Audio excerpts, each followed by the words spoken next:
Hello and welcome from Johannesburg here in South Africa. My name, of course, is Evan Jansen. This show is very much live and broadcast from our studios here in Auckland Park. Don't forget, this entire 3-hour broadcast you can watch on our YouTube channel live. You can also watch it back on demand a little bit later. Packed show we have for you today. Elvis is ready on the news desk to give us a quick update. But before we go to Elvis, let's get an update from Anine, where things seem to be happening on social media this morning. Yes, definitely, Eben. Oscar Pistorius is the name everyone is tweeting this morning, as the Parole Review Board will be meeting to discuss his placement under correctional supervision. Then we've got some very happy Bafana fans talking about Queen's performance after a 1-0 victory over Costa Rica. Given it's the big one. It's the ANC National General Council this morning. It starts today officially, and of course we'll be taking a look at that story. Number of questions to be asked by the delegates, and Oscar Pistorius, as Janine just alluded there, as well as the coal miners are back in talks. There might be a resolution. Yeah, interesting. We might even be live. We will be live at the NGC shortly, but things are happening in the world of golf. Absolutely. Brendan Grayson and Louis Oosthuizen are doing the internationals and South Africa proud by beating Dustin Johnson and Jordan Spieth, cutting the US lead. And of course, like Anine said, Bafana fans very happy. Individually slotting past the Costa Rica keeper to get Bafana the 1-0 win. More about that later in the Sports Bulletin.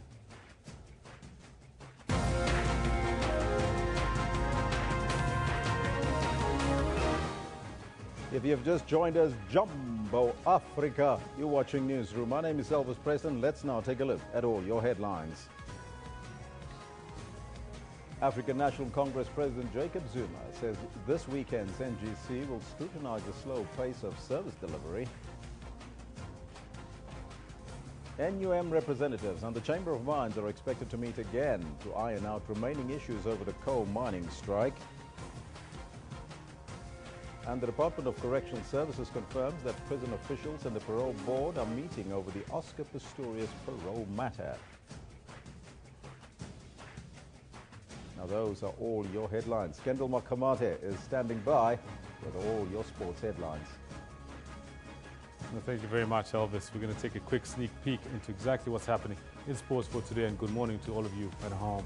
Now, Bafana, they claimed a 1-goal win against Costa Rica in a FIFA-sanctioned friendly in the early hours of this morning. Dustin Johnson on 15 for birdie, this to extend the match. In golf, at the President's Cup, Louis Oosthuizen and Brendan Grace pull off a stunning upset, beating Dustin Johnson and Jordan Spieth to cut the US lead to 4-2. And of course, we'll bring you the latest news from the Springbok Cup at the Rugby World Cup. And we'll leave you with that for now. Back to you, Elvis. Well, that's all coming up a little bit later with Kendall Makamate, so you'll have to stay tuned. But right now, your top story for this hour. President Jacob Zuma will officially open the African National Congress National General Election, or Council rather, at the Gallagher Estates in Midrand today. That's the NGC. Now, speaking at a gala dinner last night, Zuma said the NGC comes at a time when the country is facing tough economic conditions. The conference is an opportunity for the African National Congress to review its midterm policies. A gathering of the party's top brass, together with the business fraternity. The economy has been sluggish due to the global climate. A chance for the delegates to reflect on this. The NGC takes place in the middle of a global economic difficulties. And this situation has been with us for a long time.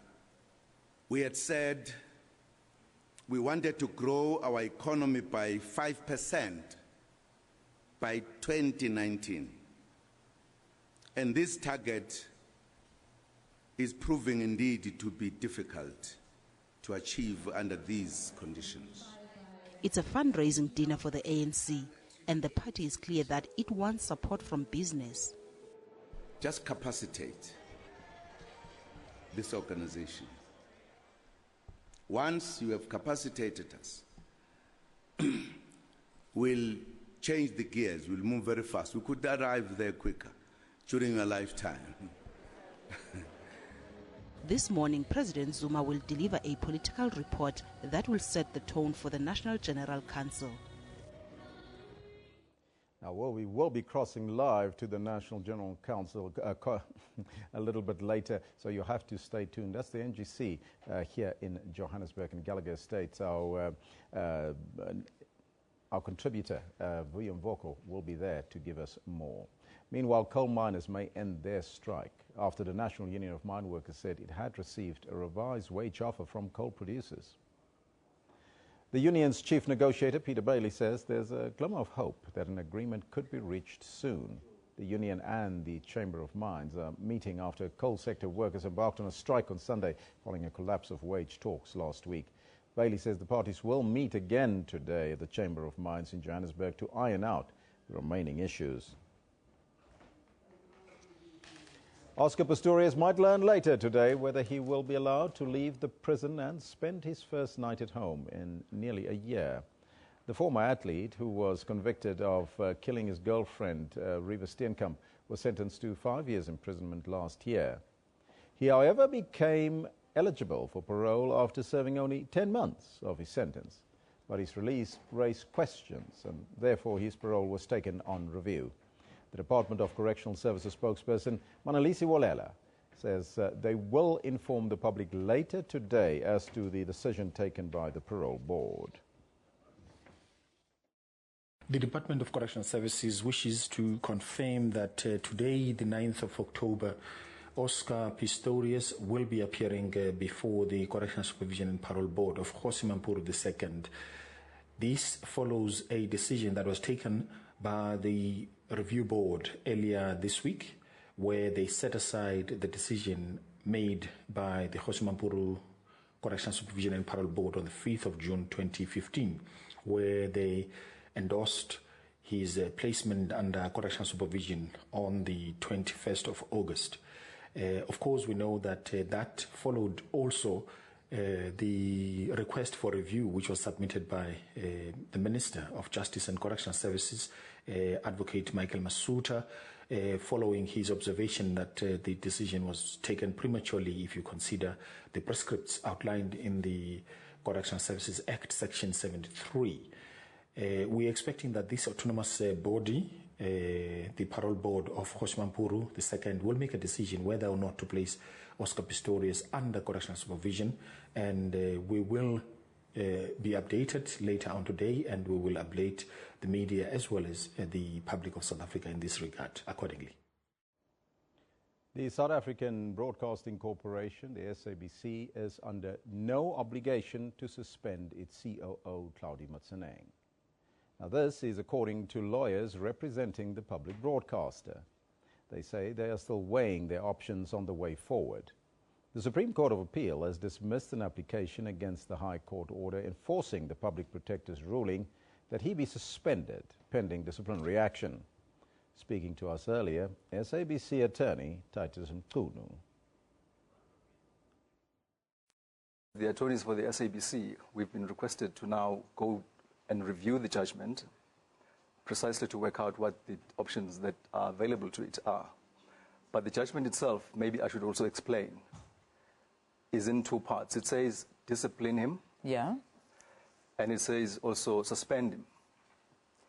Now, this is a holding, or it's basically this decision confirms the decision of the lower court, the Western Cape.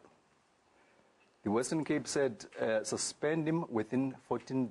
It said suspend him, but in suspending him, it doesn't say suspend him immediately. Okay. It says within 14 days of the order of the court, you must formulate charges against him. Once you formulated the charges within those 14 days, you must then commence with the disciplinary action and complete it within 60 days. Okay. Now, you then sort of have about 74 days to work with there, depending on when you start. Therefore, as we speak now, there's no need, I would think, for him to leave immediately. The SABC needs to sit down and have a look at the judgment precisely, formulate the charges. If he decides to discipline him, and it doesn't decide to take it over back to the Constitutional Court, which is your next level. But at the moment, basically, we've been requested to look closely at the judgment, what it means in terms of implementation, if the SABC were to decide to implement. Yeah. If the SABC decides not to implement at the moment, what options are available to it? Meanwhile, Dan Muncher, the legal advisor to the Communications Minister, Faith Mutambi, believes that the Constitutional Court might differ with the ruling of the Supreme Court of Appeals. The next step is the higher court to the Supreme Court of Appeals. The minister is of the view that a higher court can come to a different conclusion. A higher court will probably agree with her that, in fact, she did not ignore the findings of the public protector, and secondly, that it is unconstitutional for a court to deprive an employee a constitutional right to a fair labor practice, and it is unconstitutional for the court to impose on the employer to ignore its own rule and just go and suspend an employee, subject an employee to a disciplinary hearing. The disciplinary hearing of DA Member of Parliament Diana Kohler-Barnard will start at the DA offices in Parliament this morning. Democratic Alliance Executive Federal Chairperson James Self says the party's Federal Legal Commission will lead the hearing, while Kohler-Barnard will have her legal representative. Kohler-Barnard is facing disciplinary action for sharing a Facebook post that called for the return of the former apartheid president P.W. Botha. Self says that members of the panel that will take Kohler-Barnard through the disciplinary process are all legally qualified. He says the disciplinary process is expected to last for more than a day, as Kohler-Barnard will be represented by an advocate during the hearing. Kohler-Barnard has already been demoted within the DA's parliamentary structure and is no longer serving as the spokesperson on police in Parliament's Police Committee. The expelled mayor of the Ramochere Moaloi, a local municipality in the northwest, has filed a court application against his dismissal. Africa Tlale says that the council sitting during the time his replacement was appointed was unlawful. The 71-year-old former member of the Luthuli detachment is now new mayor of Ramochere local municipality, but had to be sworn in the corridors of the municipal building. I will abide by statute, by laws and policies. The keys to both the council chambers and mayor's office could not be found.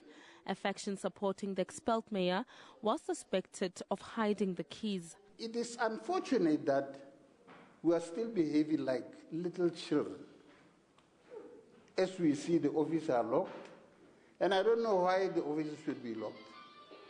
But I think during the process, everything will unfold. Outside, the deposed mayor, Africa Tlale, told his supporters he is the rightful mayor. He has now turned to the courts for his expulsion. I'm the mayor of the ANC here. ANC is the ruling party.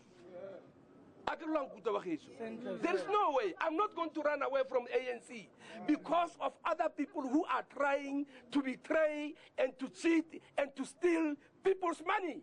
We will engage with the Department of the provincial government to come and help us on this issue, because this municipality is now run mafia style. Police continue to monitor the situation. Athlenda Mati, SABC News, Zerast. A city in the U.S. state of South Carolina has reached a $6.5 million settlement with the family of an unarmed black man shot dead by a white police officer in April. North Charleston City Council approved the deal in a unanimous vote. Walter Scott was shot in April by Officer Michael Slager while running from a routine traffic stop.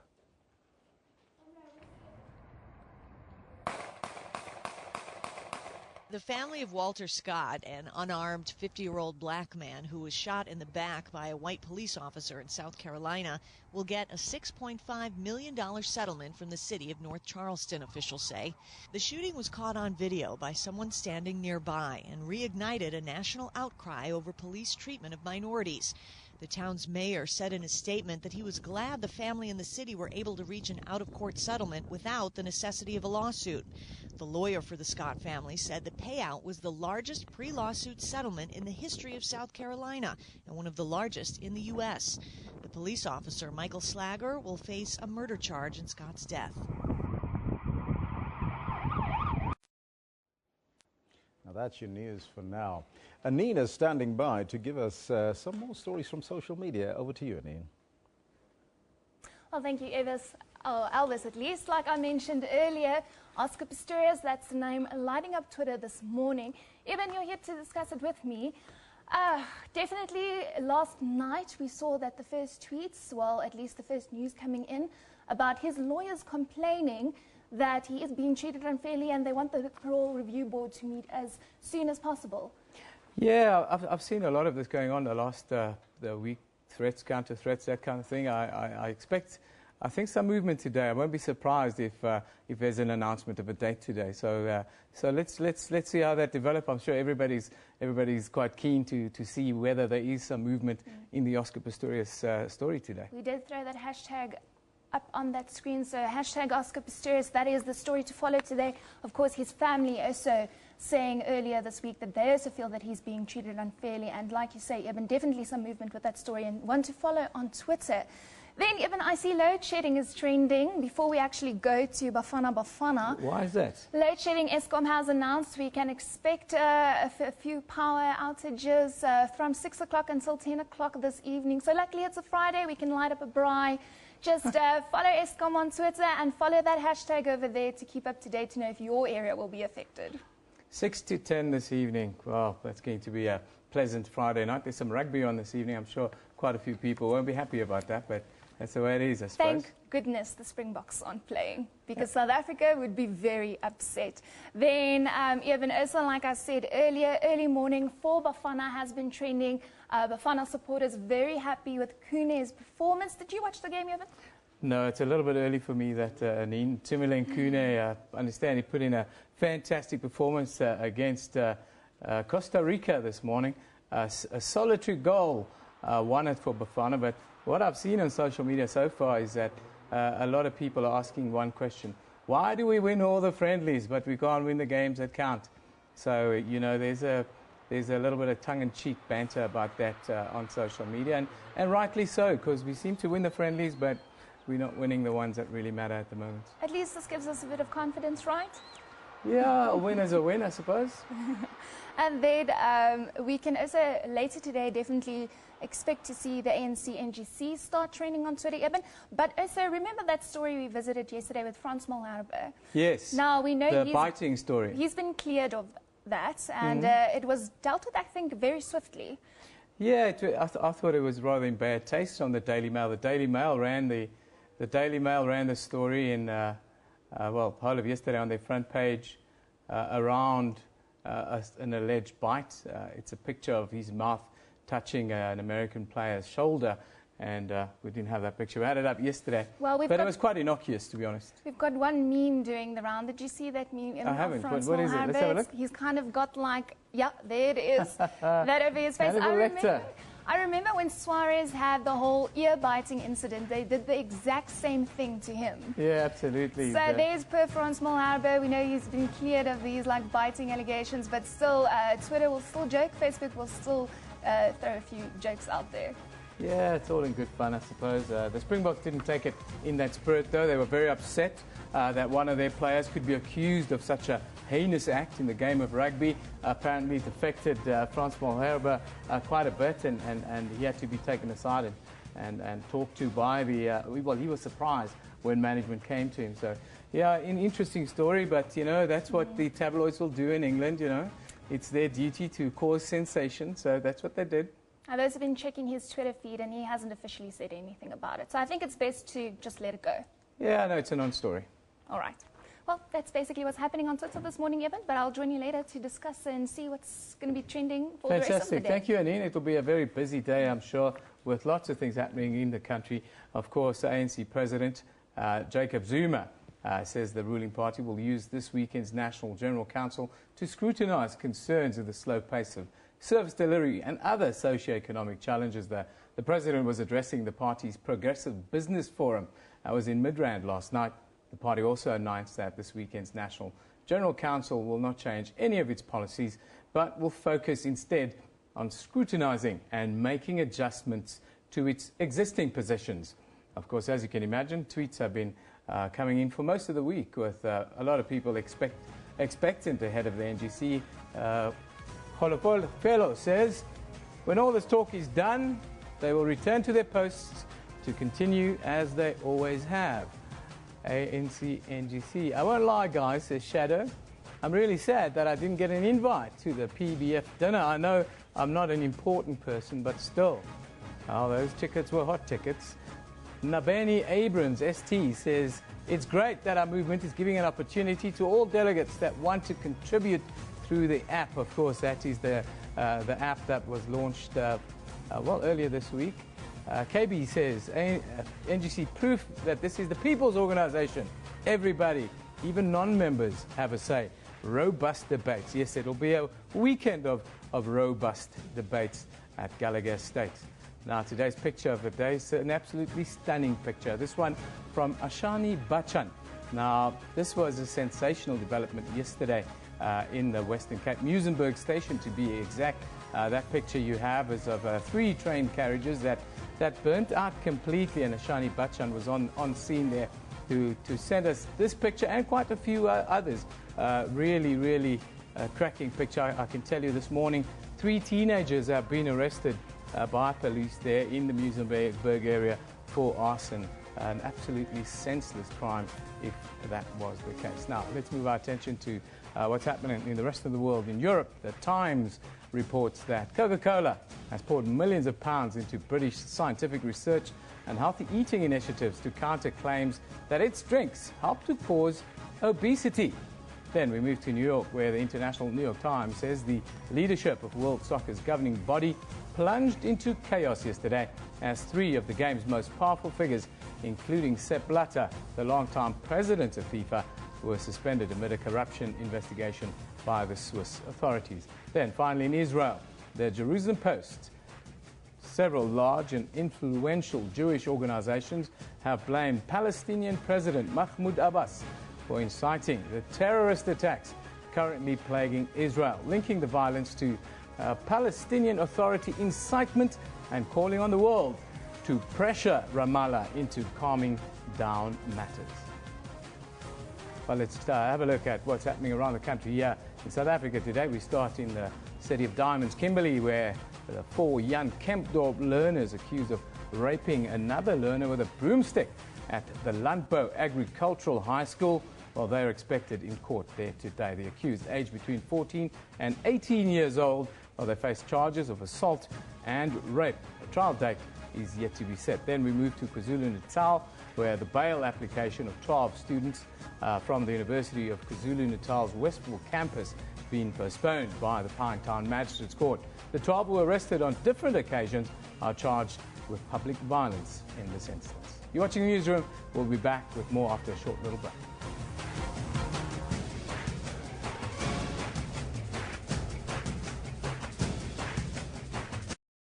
SABC brings to you Rugby World Cup 2015. Breaking news.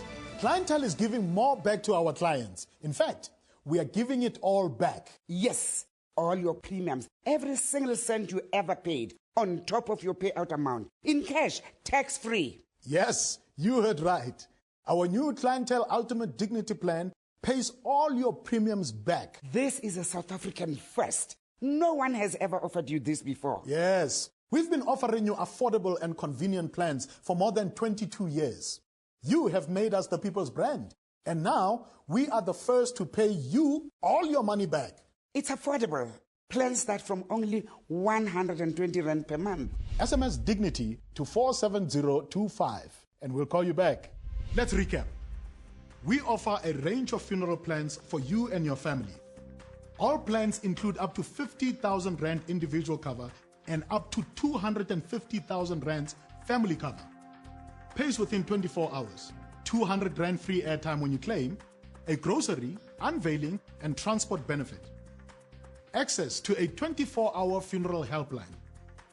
Family plans also include cover for 3 of your children at no additional cost. This is what you've come to expect from Clientele. But now, the Clientele Ultimate Dignity Plan will also pay you all your premiums back upon death. Desmond, everyone is asking, how is it possible for Clientele to pay back all the money? In short, we are rewarding you for paying your premiums. So as long as you keep paying, it's not money for nothing. Clientele have very skilled professionals who know how to create value. This is why we're able to pay all your money back. The Clientele Ultimate Dignity Plan. The only funeral plan that pays you everything back. SMS Dignity to 47025 and we'll call you back.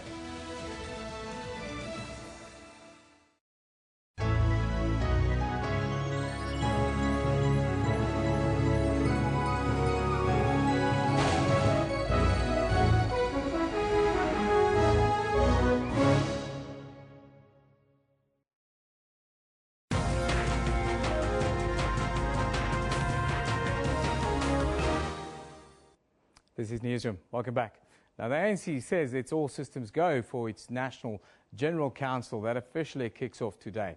President Jacob Zuma will officially open the proceedings this morning. More than 4,000 delegates are expected to attend. The NGC is the party's biggest gathering in between elective conferences to review implementation of policies adopted at the last elective conference. No new policies will be introduced at this conference. Last night, addressing the party's Progressive Business Forum in Midrand, President Zuma acknowledged that the economy will not reach the target of 5% growth in 4 years' time. The main focus of the 3-day National General Council this weekend will then be to move the economy onto a stable and progressive state. Now, for the latest, we are joined by our very own contributing editor, Vuyo Mvoko. He is with Minister Jeff Radebe, who's the ANC's head of policy. A very good morning to you, Vuyo. Before you get into the interview, just set the scene for us.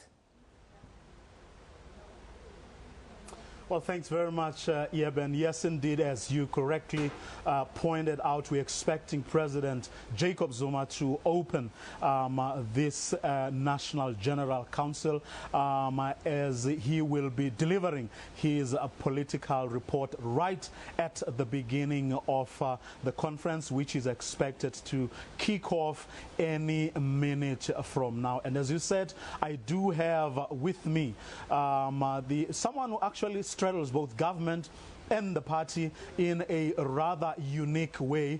As you know, he is the head of policy within the ANC, but he is also the person responsible for monitoring and evaluation within the presidency in the government of President Jacob Zuma. So hopefully he will be giving us some unique insights and perhaps drop a few hints or so on what to expect really from the president's speech, but also from the proceedings later in the day. Minister Radebe, thank you very much for joining us. As I said, this is a midterm policy review conference which looks at how the ANC has fared in implementing policies that were approved at the last elective conference, where you and your comrades were actually elected to lead this organization.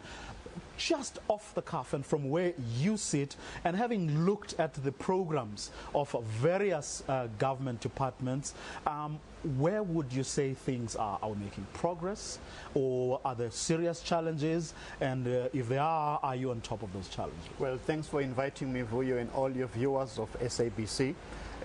When you look at our policy positions way back in December 2012, we can say without any fear of contradiction that we have moved as South Africa, both as ANC and as a country, in effectively implementing our policies and programs. So the main focus of this NGC is to look at what we've done since 2012 and how we need to move forward. But in broad outline, as you know, that one of the characteristic features of the last conference is that we need now to move to a new stage of a radical socio-economic program in our country. And at the apex of that is the National Development Plan, our Vision 2030. So That's what we're going to be assessing amongst other policy programs of government, how we've been moving. But we should also take into account that we are not an island in South Africa. We operate within a global environment, and especially since 2008, there's been this global economic downturn that has also affected our ability to grow the economy to the sufficient levels to create jobs, to reduce poverty and inequality. But within that context, we are making progress. Oceans economy, if we can be able to implement all those decisions of the laboratory of the oceans economy, we can rise our GDP in the oceans economy from 50 billion rand to about 177 billion rand, and employment from 300,000 to over 1 million. So all these interventions indicate that we are moving in the right direction. Before I ask you to talk about perhaps the rest of the interventions, let me just take you back a step or two. I mean, for a good few years now, we've been hearing the same thing, and we've been seeing it, and there's no doubt about that, that the global economic situation hasn't been favorable. But here's my question. Are you convinced as the ANC, in your own minds, that you've done the best that you could do, given the challenges? Have you, on your own, exhausted every possibility to make sure that the economy grows? The president said the same thing you're saying last night, saying that the economic forecasts are not going to be, I mean, we're not going to be able to realize that. But have you been able, as the ANC leadership, can you say without any fear of contradiction that you've done the best that you could? We've given our best shot. If we look even in the manner in which we manage our financial resources, the strategy that government, led by the Minister of Finance, has developed in order of setting a ceiling in terms of expenditure indicates that we can be able to maneuver within this negative global environment in order for us to survive. So there is opportunity within those constraints. If you look at electricity, for an example, we have been this electricity shortage in recent past. But that should not only be seen as a negative or a constraint, but also as an opportunity for us to invest more.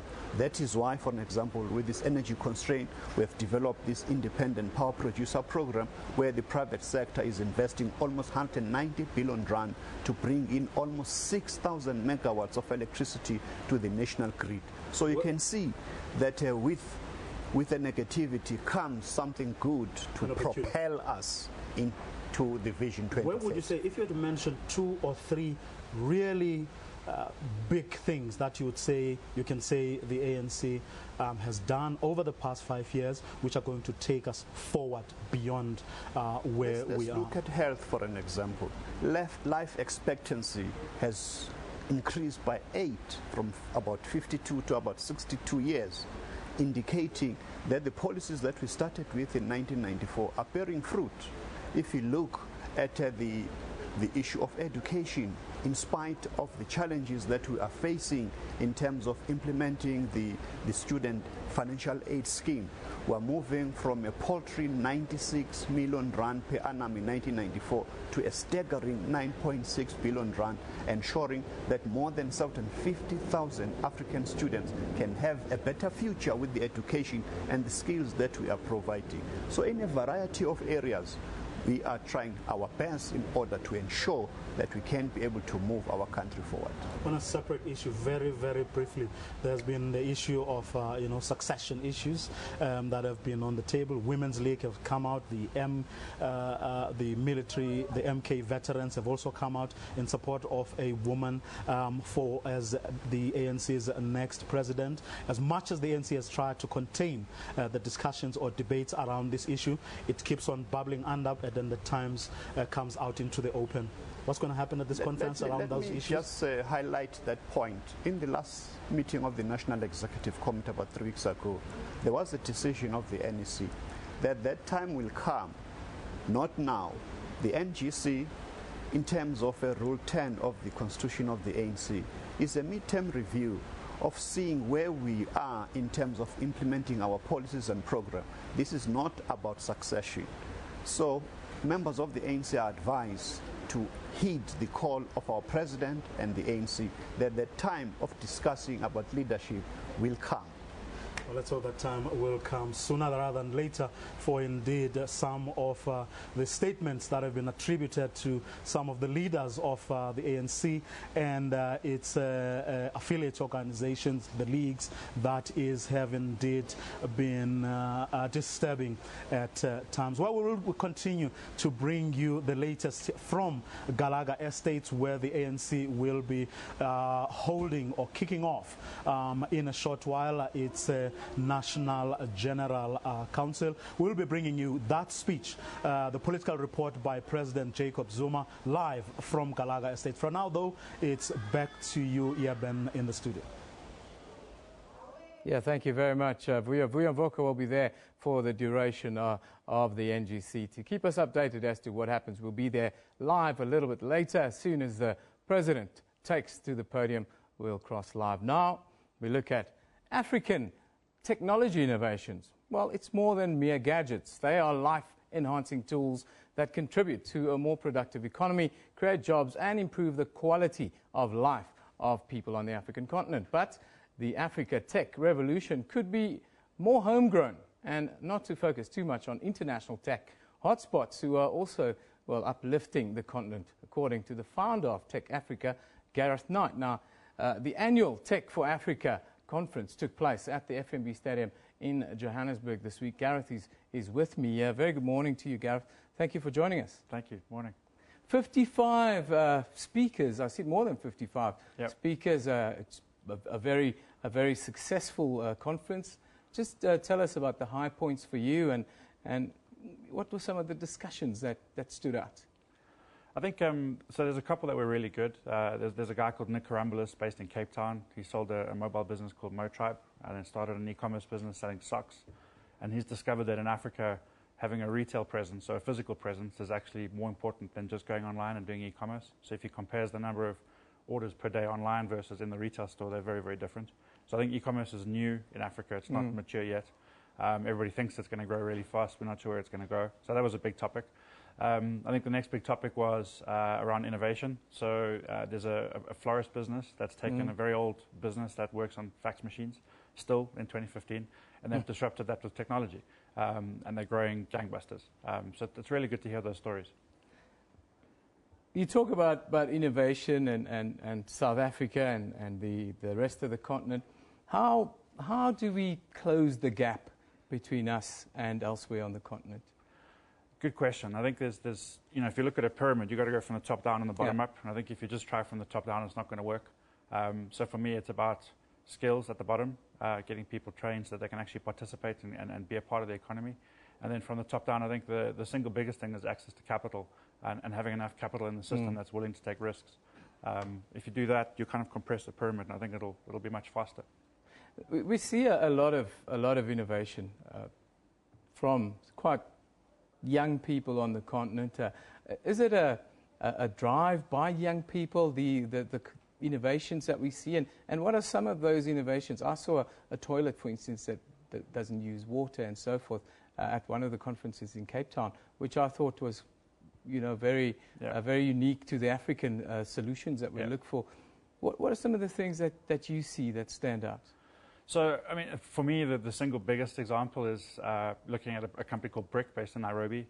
It's a very rugged, portable Wi-Fi hotspot. You can throw it at a wall and it'll still work. And actually, they have Apple engineers or ex-Apple engineers working on that product. And, that's the base of the pyramid. I think if you take the next step up, there's people doing things on mobile phones that are really interesting.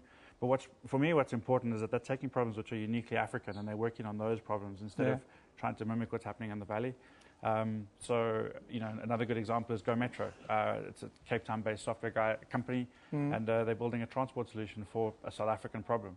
And then I think the neat thing there is that they're enabling people to tell their boss that they're on the train, it's running late, I'm going to be late for work. So it's not and that's tied to the train times. So it's not somebody saying, oh, I'm just late, I've fallen out of bed late. It's real. You mentioned Wi-Fi. I see a lot of Wi-Fi hotspots all over, but even we've got Wi-Fi free city, the capital Pretoria. But I tried to access it when you're there, and it's not very reliable. No. When do we get to a place where these Wi-Fi hotspots actually work? Because I'm concerned when people talk about Wi-Fi hotspots around the African continent. Quite often it's not it's not that good. I think Wi-Fi needs to become a ubiquitous commodity. It has to be something that people are willing to give away and give people access to. That raises the level of infrastructure. When that comes, it's something that people can access all the time, anytime. So I'm not sure it's about hardware. I think it's about people's will to actually enable that to happen. And I think when that happens and there's demand for it, then people can start moving away from selling data and focus on selling services. Let's talk about the youth quickly, because I really think this is a space that we should really be driving with young people and get people to change the way that they work. And young people are so quick to adapt. What are we doing enough, and what should we be doing to really get young Africans to drive this, let's call it the innovation push? Yeah, I was having a really interesting discussion about this last night. And I think we did a hackathon 2 or 3 days ago, and what was interesting for me is that we had guys arrive who were very enthusiastic, full of passion, but they didn't understand how to do the very basic stuff that you need to be able to do to build software, to build products, to roll out innovation. So I think if I was able to wave a magic wand, I would say, let's start by teaching those guys the very, very basics, which they would learn from someone in industry or from a mentor or from someone they work with, and give them those basic skills so that when they start something, they have the confidence to continue. So for me, it's about education and building blocks. One of the features this week in all of our dealings with what's happening on the continent is agriculture. Should we be focusing more on innovation and technology in that space on the continent? I think so, completely. I think that it's a completely massive missed opportunity. There's a huge number of farmers that are working in rural areas that don't have access to technology, which can help mitigate time-based problems, rain, weather, fertilizer, etc., etc. I think those things are easily disrupted with technology, and it doesn't seem to be a very big priority for people. Well, Gareth, I thank you for joining us. Gareth he's the founder of the Tech Africa conference that took place in Johannesburg this weekend, looking at technology and innovation on the African continent. Thank you for joining us this week.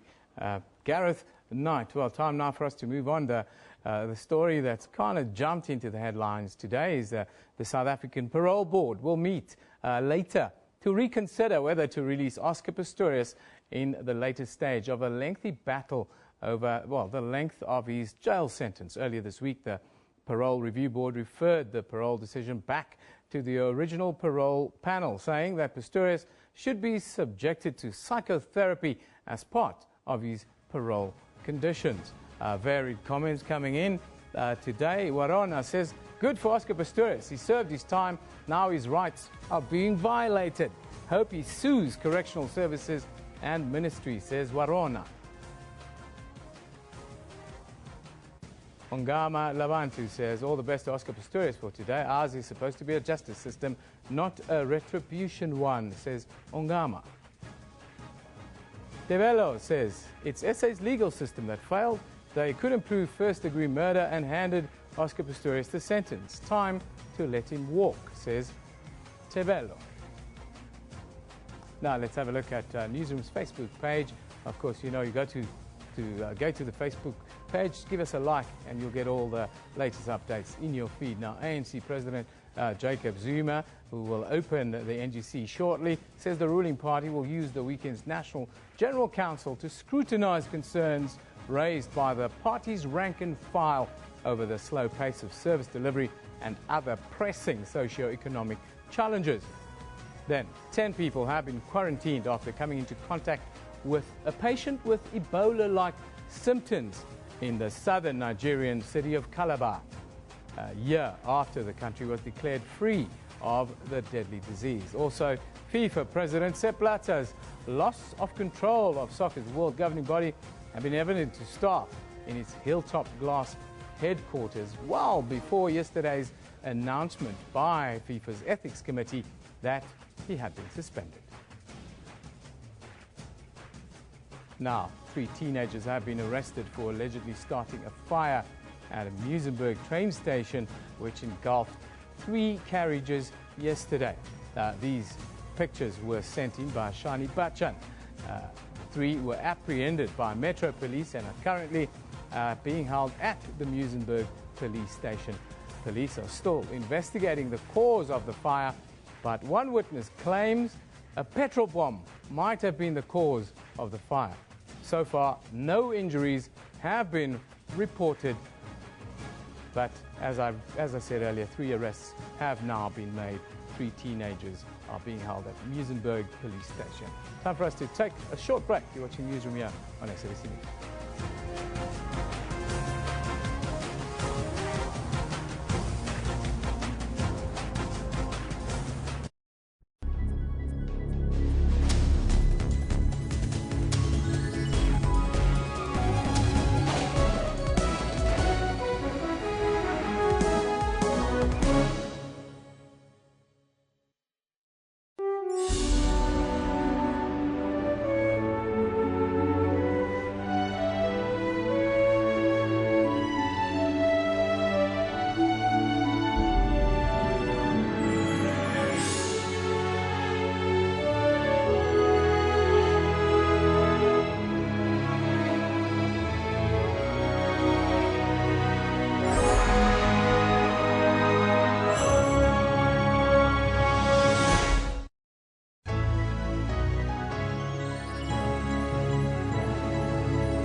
Welcome back. Thanks to incredible innovation in recent years, technology is changing the landscape of South Africa's education system.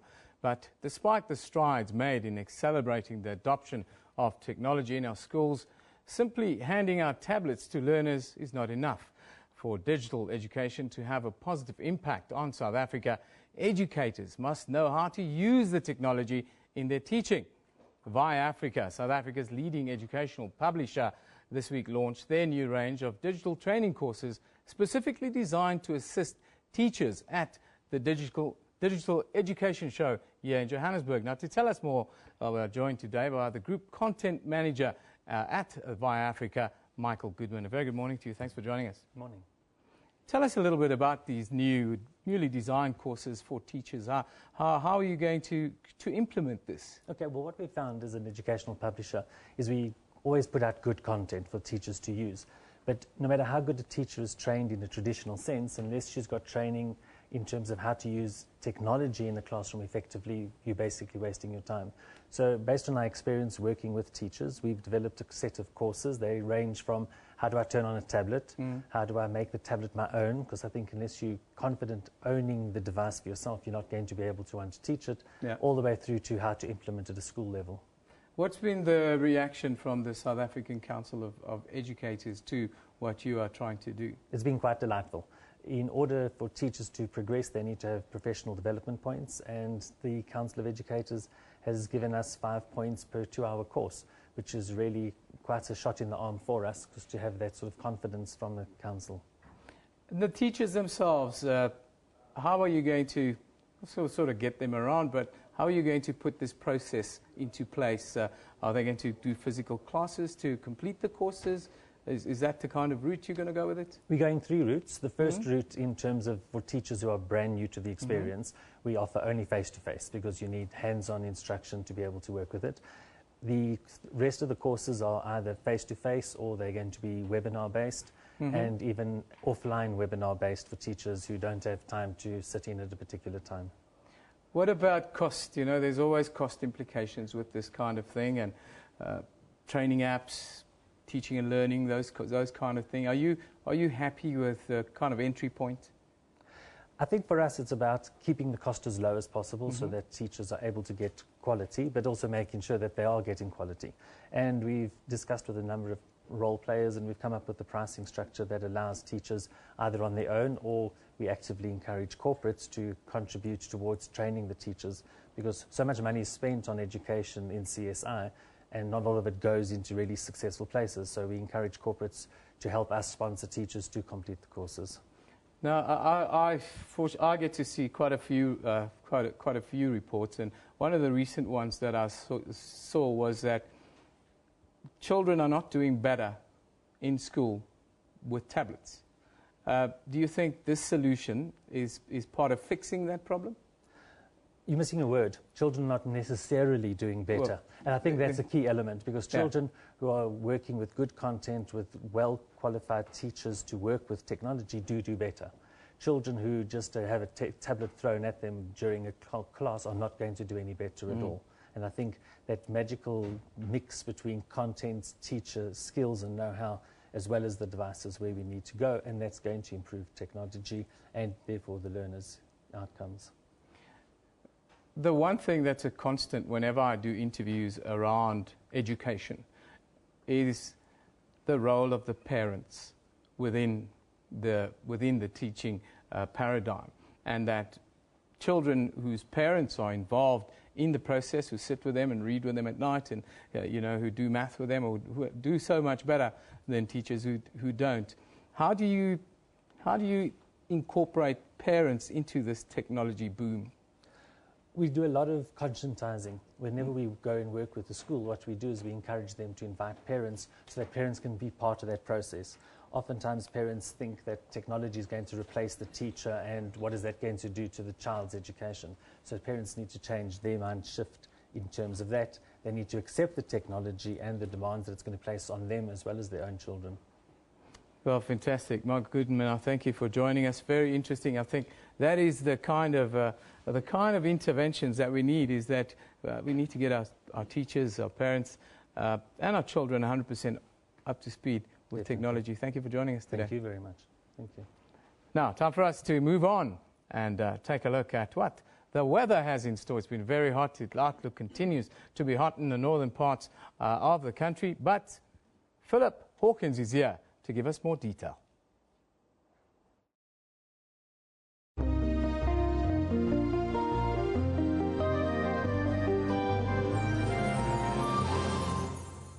Well, a very good morning, and the heat wave continues. This is what we are forecasting all the way throughout South Africa's northeastern regions. We're going to get into that in a minute, but to start off with your rainfall forecast, showing a little bit of good news there. Now, we have seen small showers over the past few days over the northeastern interior of South Africa, but today we're expecting that to extend over a large portion of the eastern interior, the eastern coastline, also affected by that. Now, that is very good news if you are affected by this warm front, because what we are expecting is that after that rainfall, temperatures coming down ever so slightly, making it a much more manageable night at the very least. So into tomorrow, we're expecting low pressure systems, the first to make its way down from the Namibian region, the second to make its way in from the southwest. Now, those two join up and they're going to draw in quite a lot of moisture. What they are going to do is bring in cloud cover into the area, as well as isolated showers towards South Africa's southwest. Now, as we move in towards our temperatures for today, you can clearly see that it is going to be another hot one in the northeast there. Palabora peaking at 41 degrees. Johannesburg at 34 and Pretoria 37. The warm conditions continue all the way throughout the interior of South Africa as well, with Kimberley at 35 degrees. Now, as I was saying, we are expecting slightly cooler conditions along South Africa's southern coastline. We're also expecting cloudy conditions in the region, a much more manageable, in fact, possibly enviable condition along the eastern coastline there. 22-degree highs for East London, and what a beautiful day it's going to be in Cape Town. 26-degree maximums for you there. Southern Namibia expecting a beautiful day there as well. Mariental peaks at 38 degrees, so it is a little bit hot there. Warm conditions continuing as we move further north as well. So northern Namibia expecting temperatures throughout the higher 30s as well. Oshakati, in fact, at 39 degrees. Temperatures in Walvis Bay, a manageable 23 degrees. Now, UVB indexes are very high in Botswana for today. There is no cloud cover whatsoever over the northern parts. Maun peaks at 39 degrees, as does Chabong, so it's going to be a very hot one there. And in southern Namibia, rather southern Zimbabwe, we're expecting very warm conditions as well. 38 degrees in Beitbridge. The wind not offering much of a respite whatsoever. Wind speeds at only about 10 to 15 kilometers per hour there. And Tete, once again, breaking that 40-degree mark. 41-degree maximums for you there, Tete. It's going to be another hot, hot day. Now, along the coastal regions, we're expecting quite high humidity, and that intensifies as we move further south. Vilankulos and Inhambane, 28 and 32 respectively. Temperatures in Shasha and Maputo coming down to 29 from yesterday's early to mid-30s. Now, we are expecting cloudy conditions to make their way into the area. We're also expecting those clouds to dissipate, though, by the time we reach Madagascar. In the southern regions, Fafarangana 27 degrees. And finally, in the northern parts of Madagascar, a little bit of cloud cover forecast for the capital of Antananarivo. That's where I'm going to leave your weather for now. Show goes on, though, so stay tuned.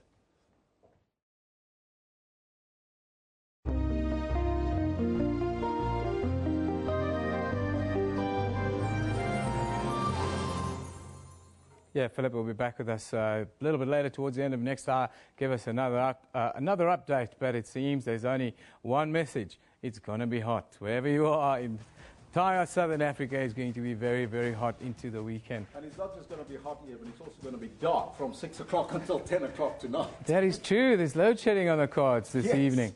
But as Adeline indicated earlier, it could turn out to be a very romantic evening for you and your loved ones. By candlelight, I'm sure my wife will be very happy. Anyhow, Elvis will be back with us shortly, top of the hour, for a complete roundup of the morning's news. I'll be back a little bit after that to look at Africa and what is happening on the continent. Don't go away.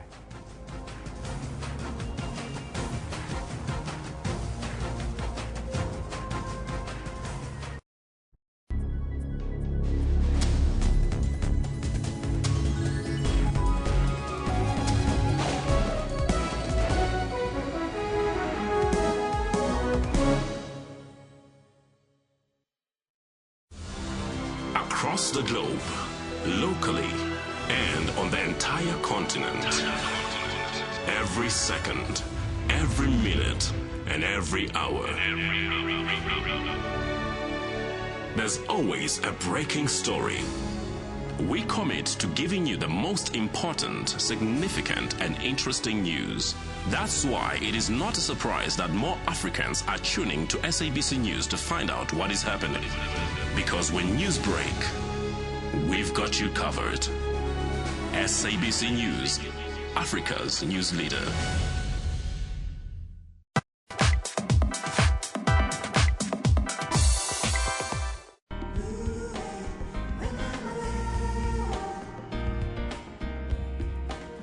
The act of travel is an eye-opening activity that not only expands your view but is a major part of any country's economy.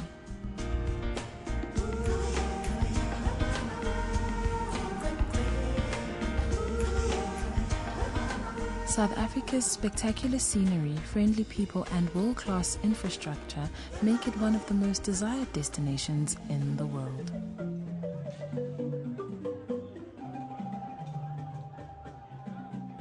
Despite tough global economic conditions, the tourism sector is steadily growing. But the idea that one has to go far in order to explore is quickly changing as the sector encourages local exploration. South Africa's history has been one of confrontation, but is now also known as one of reconciliation. World-class sites have been established to commemorate the country's past and celebrate its newfound unity. An area of tourism that is often overlooked is the question of the arts and tourism. Although many cities have not taken advantage of this element to attract international visitors, the domestic artistic tourism is fast becoming a key drawcard for local exploration. A-grade exhibition centers are creating modern spaces to showcase what makes up the African expression. A good dose of creative capital is playing a major role as entrepreneurs create new and exciting ways to sell their products, thus creating new vibrant local spaces that are changing the face of our communities. South Africa has earmarked tourism as a key sector with excellent potential for growth, and a vast amount is being poured into changing the face of our spaces, making them vibrant, urban, and exciting.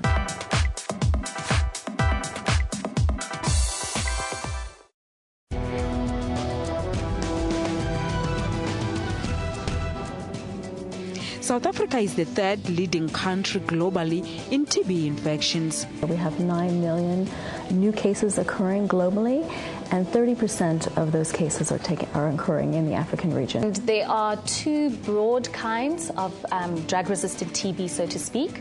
The one is MDR TB, and the other is XDR TB. To ensure that everyone who's diagnosed with TB is tested for HIV. There's grossly inadequate funding for TB. vaccine, drug and diagnostic research. We need a lot more. Join me on Health Talk every Saturday morning between 9 a.m. and 10 a.m. as we unpack current health stories.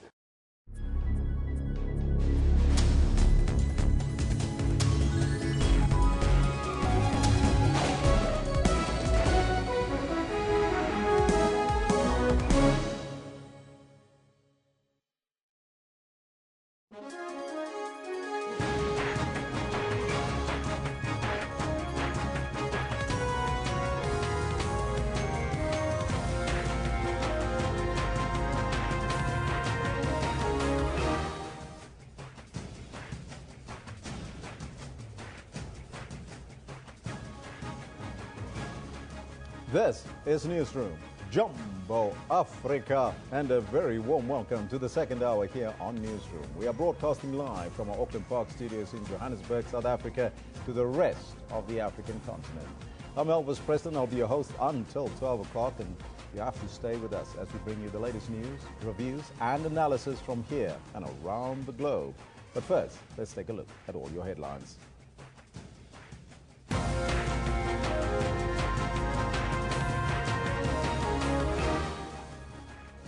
In just a moment, the ANC President Jacob Zuma will officially open the party's NGC. He's already indicated that service delivery will top the agenda. NUM representatives and the Chamber of Mines are expected to meet again to iron out remaining issues over the coal mining strike. Democratic Alliance Member of Parliament Diana Barnard faces a disciplinary hearing at the opposition party's offices in Parliament. Now, those are all the headlines. Kendall Makamata is here with us, our sports anchor, to tell us more what's happening in the sports today. Kendall, a very good morning to you. Good morning, Elvis. So thank you very much, and good morning to everybody at home. We're going to take a quick sneak peek into what we've got in sport for you today. Now, our top story for today, of course, is Bafana claim a one-goal win against Costa Rica in a FIFA-sanctioned friendly in the early hours of this morning. Dustin Johnson on 15 for birdie, this to extend the match. And in golf, at the President's Cup, Louis Oosthuizen and Brendan Grace pull off a stunning upset, beating Dustin Johnson and Jordan Spieth to cut the USA lead to 4-2. And of course, we'll bring you the latest news from the Springbok cap at the Rugby World Cup. So be sure to stick around, stay close for that sports bulletin about 10:20. Back to you, Elvis. Thank you, Kendall. But right now, let's take a look at your top story this hour. President Jacob Zuma will officially open the African National Congress National General Council at the Gallagher Estates in Midrand today. Speaking at a gala dinner last night, Zuma said the NGC comes at a time when the country is facing tough economic conditions. The conference is an opportunity for the ANC to review its midterm policies. A gathering of the party's top brass together with the business fraternity. The economy has been sluggish due to the global climate.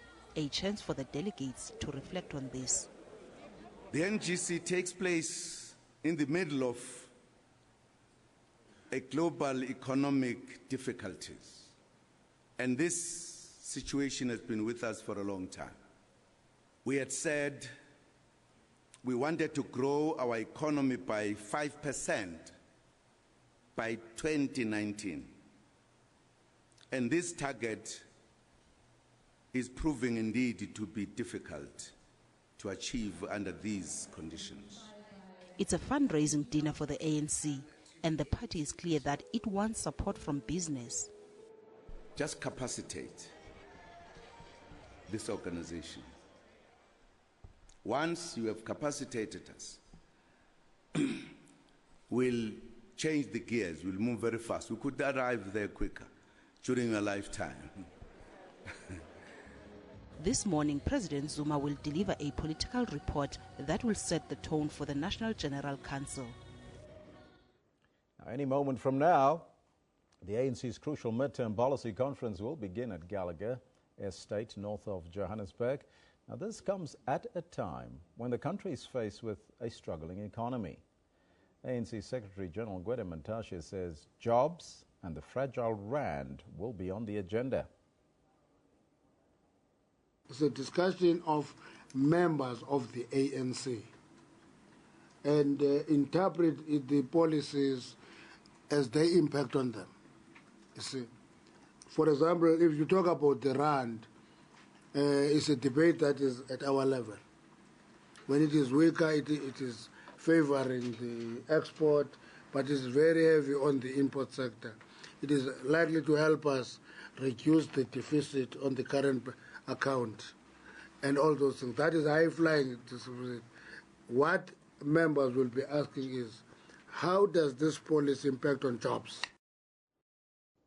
Meanwhile, the Women's League appears intent on lobbying for the first female president to take over from President Jacob Zuma in 2017. South Africa will be very proud to have the first female president. It will not be that we come here and spend the whole 3 days just singing about a woman president. Meanwhile, the Public Enterprises Minister, Lynn Brown, has warned that the country might be out of the dark, but not out of the woods yet. Now, this after 2 months of an uninterrupted electricity supply. Brown was speaking on the sidelines of the ANC's National General Council dinner last night. We're in a better place today than we were 61 days ago. We're not out of the woods yet, because as we stand, the amount of energy we have will not be enough to drive the economy. They've just come out, the Department of Energy, they've just come out of a very serious renewable energy process.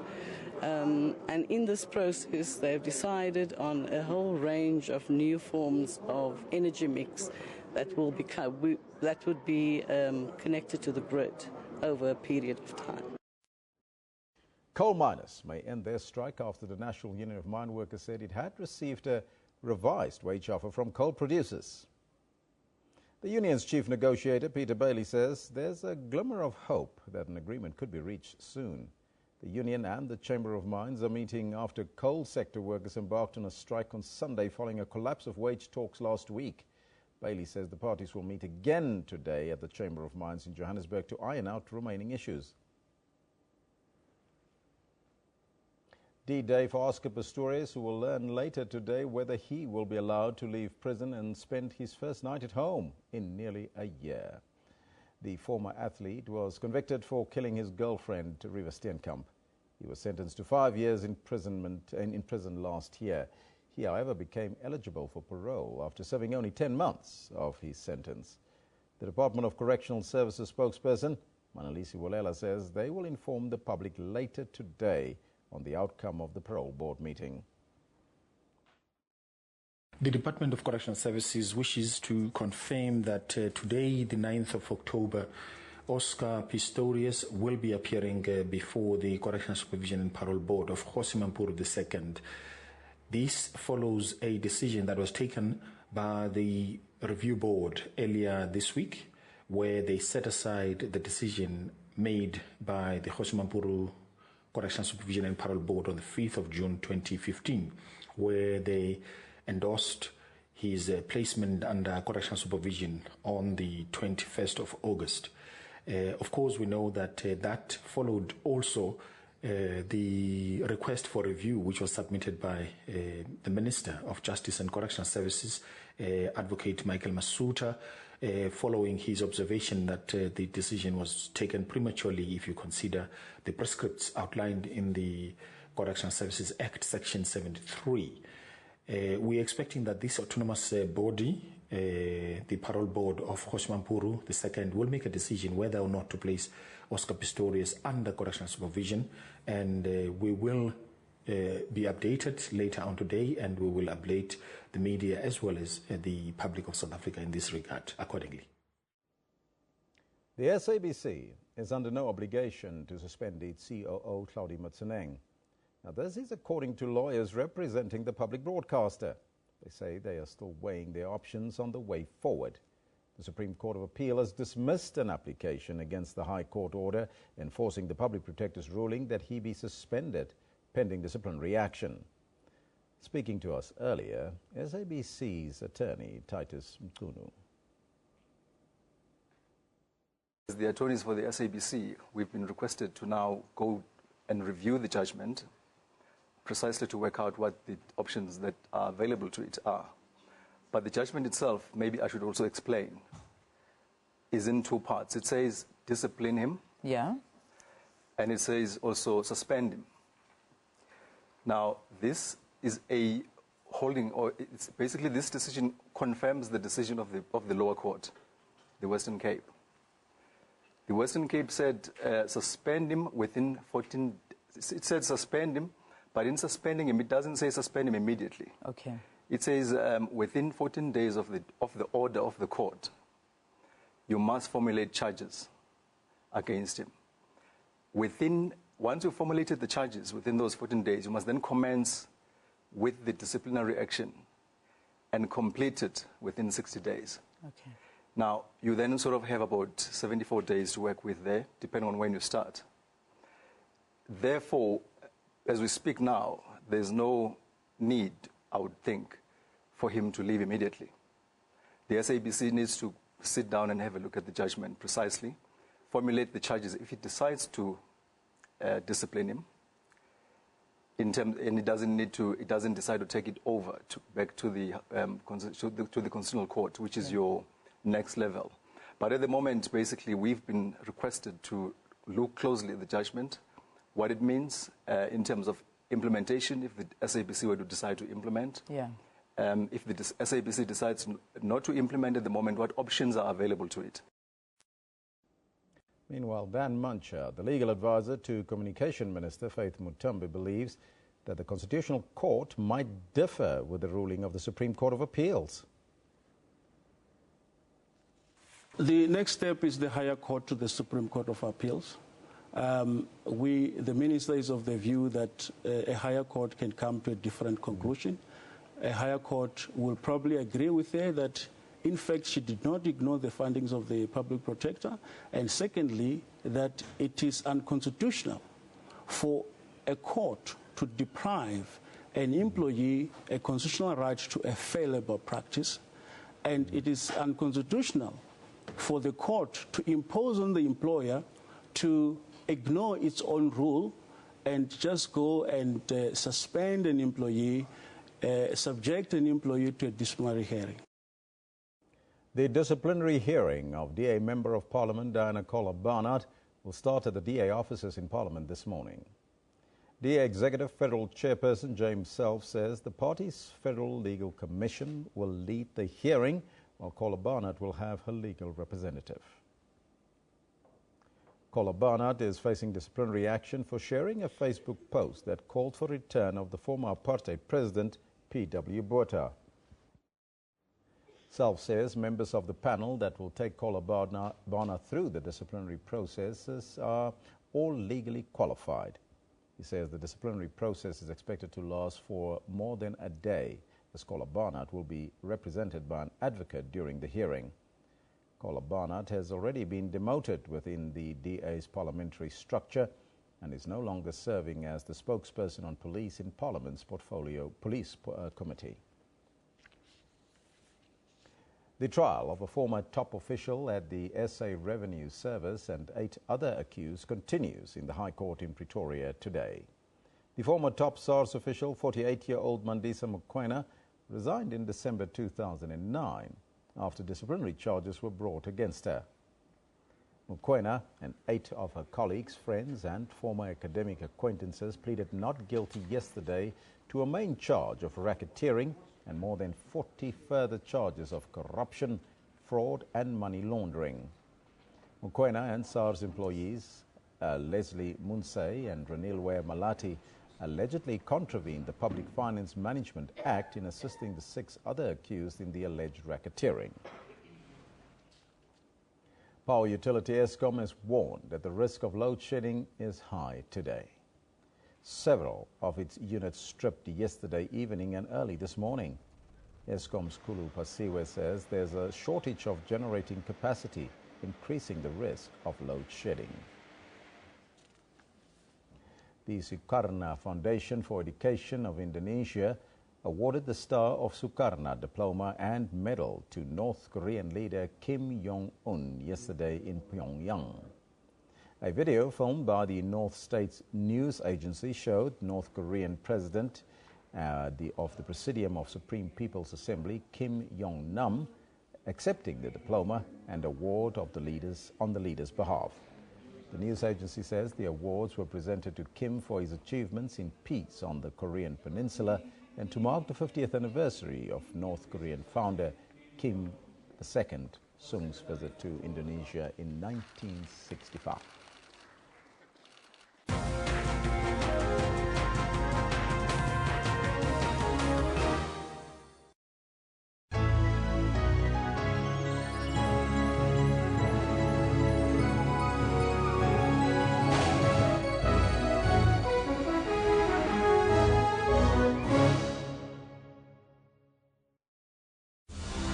Across the globe, locally, and on the entire continent. Every second, every minute, and every hour. There's always a breaking story. We commit to giving you the most important, significant, and interesting news. That's why it is not a surprise that more Africans are tuning to SABC News to find out what is happening. Because when news break, we've got you covered. SABC News, Africa's news leader.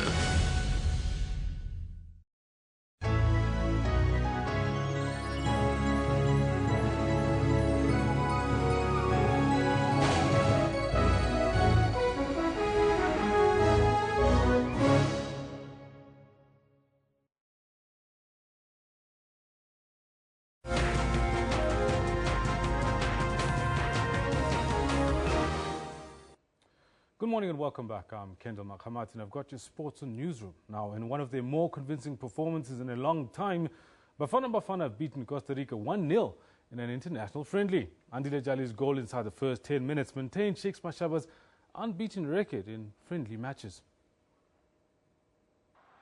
The match started on a high tempo, with both teams pushing forward. Bafana looked comfortable on the ball as they exchanged passes at will. Belgium-based Jali made an interception outside the 18-area box before pushing forward to finish his move. Ajax Cape Town's Musa Libusa had a decent day in the office on the left-back position. Itumeleng Khune did not have much to do in the match, but the Bafana captain was showing signs of not being match fit as the match had to be stopped numerous times for him to receive medical attention. In the second half, Mashaba's men were resolute in defense, and Costa Rica were forced to shoot from outside the box. The solitary goal was the difference in the match. On Wednesday, Bafana will face Honduras in another friendly match. Mtutu Zindlovu, SABC News. Now, last night was a night to forget for both Argentina and Brazil, as they both went down 2-0 in their respective World Cup qualifiers. Brazil fell foul of attack-minded Chile, and Argentina were felled by Ecuador. Both teams were without their talismanic forwards, suspended Neymar Jr. for Brazil and injured Lionel Messi for Argentina. Now, here are the highlights of these as well as other qualifiers played last night. Flick on's good, Eraso! Ecuador hit the front. Could open up again here for Ecuador. It's all about the quality of the ball in.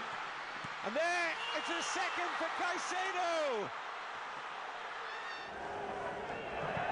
Ball is in from wide by Sanchez. It's a really good ball, and that's a splendid save. But the follow-up will be put into the net.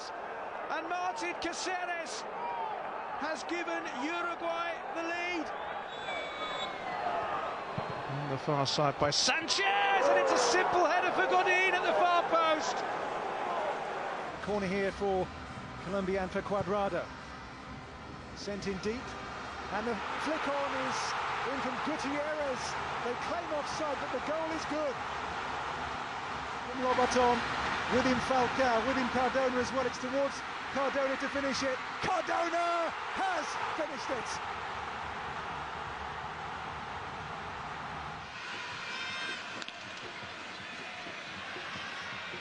Vizcarrondo has left that short, and it's a goal!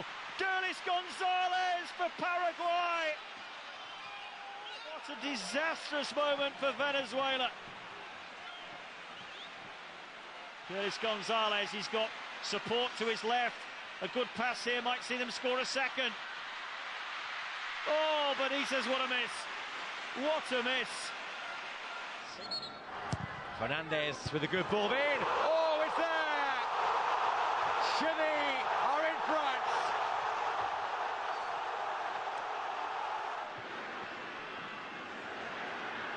Alexis Sanchez. Here's Vidal to seal it here. And it's there! Alexis Sanchez!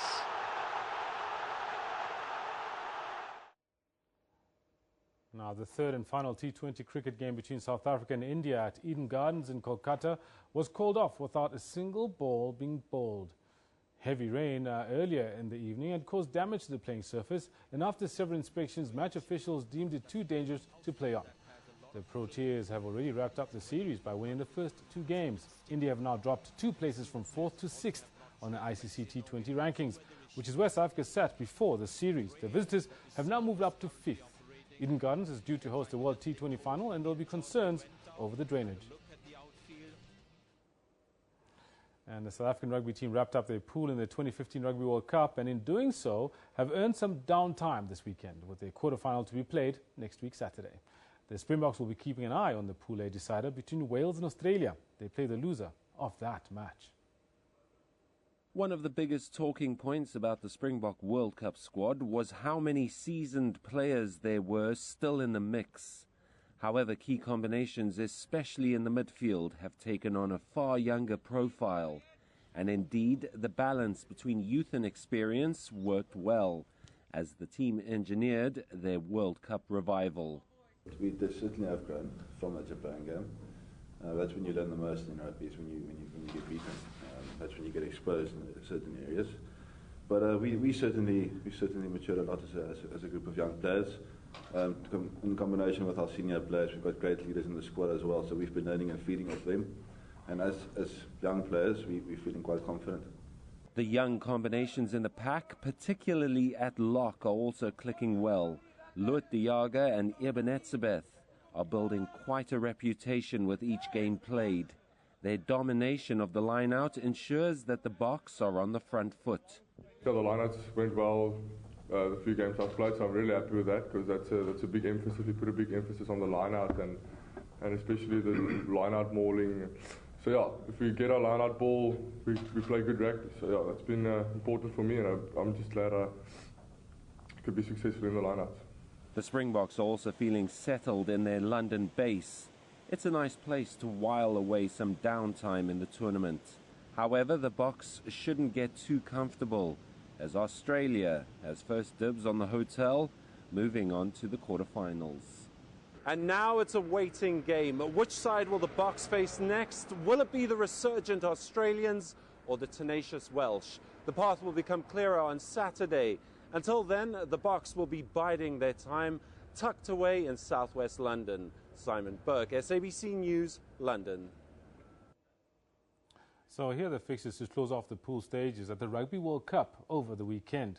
We start with a match being played later on tonight, and that match is New Zealand, Pool C, up against Georgia. Georgia, of course, will not be trying to get a winning bonus point there, but New Zealand will definitely be trying to see how far forward they can get. Now, looking at Saturday's matches, we've got 3 matches being played across the boards from both Pool B, Pool A, as well as another Pool A match. Samoa starting off the proceedings against Scotland in Newcastle upon Tyne. Then in London at Twickenham, it's Australia against Wales. And then we've got England playing Uruguay. This is, of course, England's swan song for this Rugby World Cup, which they're hosting. And then on Sunday, there are 4 scheduled matches. We start with the first 2. In Pool C, it's Argentina against Namibia in Leicester. And then in Pool D at Exeter is Italy playing Romania. And then we'll see what happens. The very next match after that would be that between France and Ireland. And the last match to bring up the rear for all of the pool stages and close it off is the USA against Japan. That one is going to be a humdinger, because both of these teams will be looking to beat the other. Bit of a truism, that, isn't it? They will always be looking to beat each other. Now, the international team fought back on day 2 of the President's Cup golf tournament in Incheon, South Korea, and now trailed the United States by just a point. The internationals trailed 4-1 after the opening day's foursomes, but fared a lot better in today's 4 balls. South Africans Brendan Grace and Louis Oosthuizen, the only ones to earn a point yesterday, were out first. They combined brilliantly to beat world number 1 Jordan Spieth and Dustin Johnson 4 and 3. The other South African, Charles Schwartzel and partner Tongchai Jaidi, beat Chris Kirk and Bill Haas 2 and 1, with Schwartzel rolling in the winning putt on the 17th. Despite this miraculous shot by American Phil Mickelson, the Australians, Jason Day and Adam Scott, managed to earn a half for the internationals. Yes, what a shot. Phil Mickelson. And Bubba Watson and JB Holmes recorded the only win for the Americans to go into day 3 with a 5.5 and 4.5 lead. Now, I'll be back with more sports news later on at 11:20. Right now, we're going to take a short break. Stay close.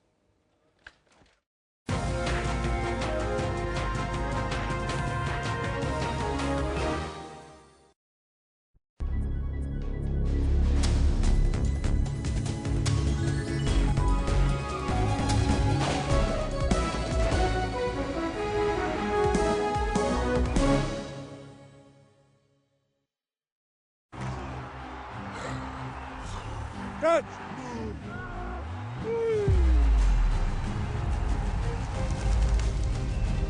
Point!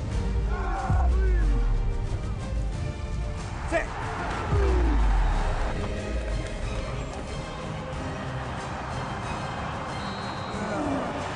Get behind Rugby World Cup 2015 on SABC.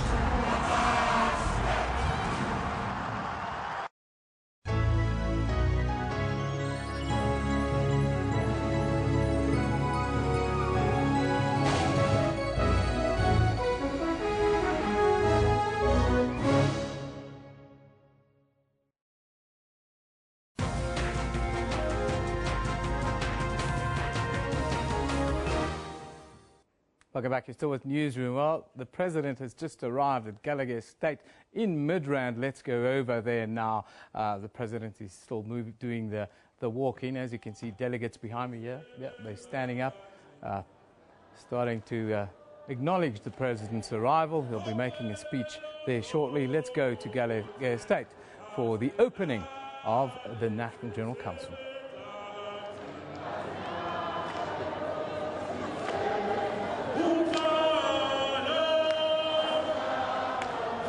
Well, a very good morning and a warm welcome to this special broadcast brought to you by SABC News. Well, over the next couple of hours, perhaps, we will be bringing you live the start of the National General Council, which is a mid-term policy review conference of the governing party, the African National Congress. Now, before we take you through what will be happening over the next couple of hours or so, let me first introduce my colleagues Tumaulo and Aldrin, who are at the plenary where things will be happening over the next couple of hours. Gentlemen, good morning.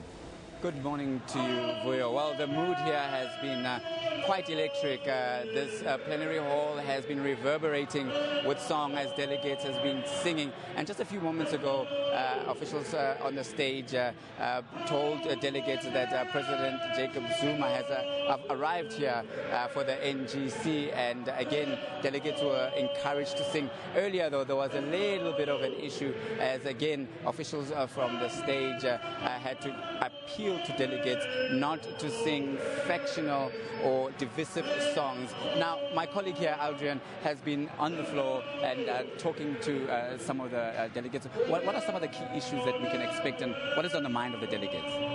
Well, Dumalo, as you can see, it's quite an electrifying event that's taking place here at the NGC.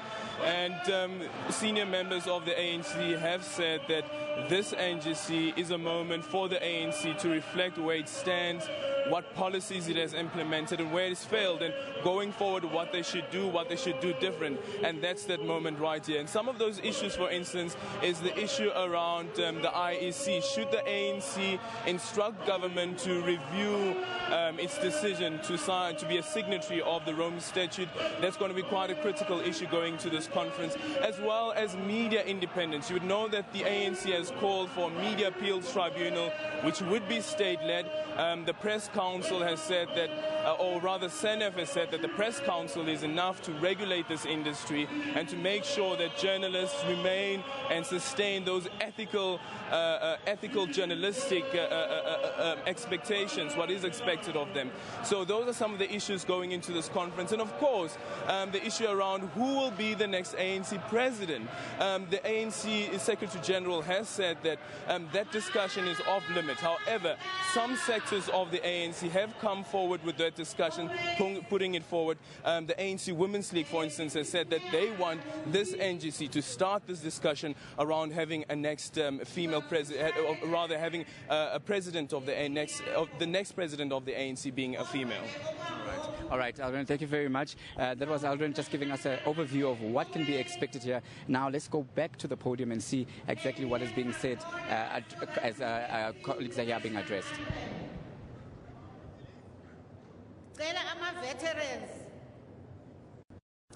Veterans, azole.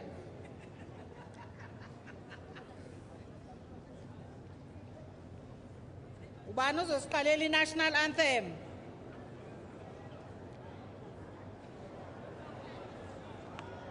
Ubani uzoqala i-national anthem.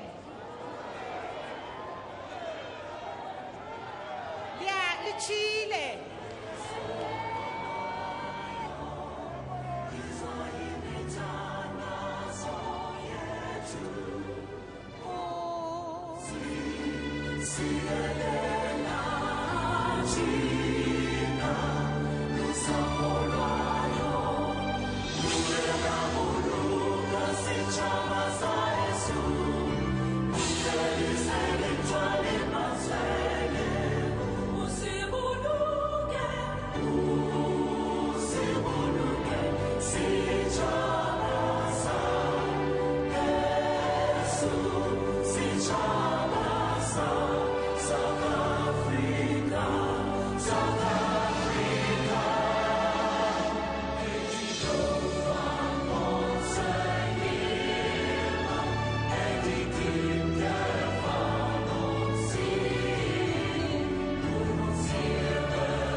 Thank you, comrades, Fundisi Umehana and your team for interdenominational prayers.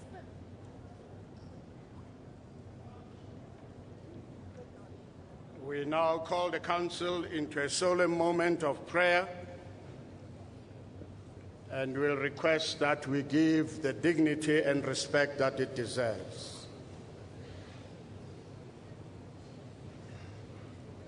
Please, the people are moving around. Can you please find a space to stand and be ready for prayers? We now invite Tatu Tseki from the African religion to come and lead us.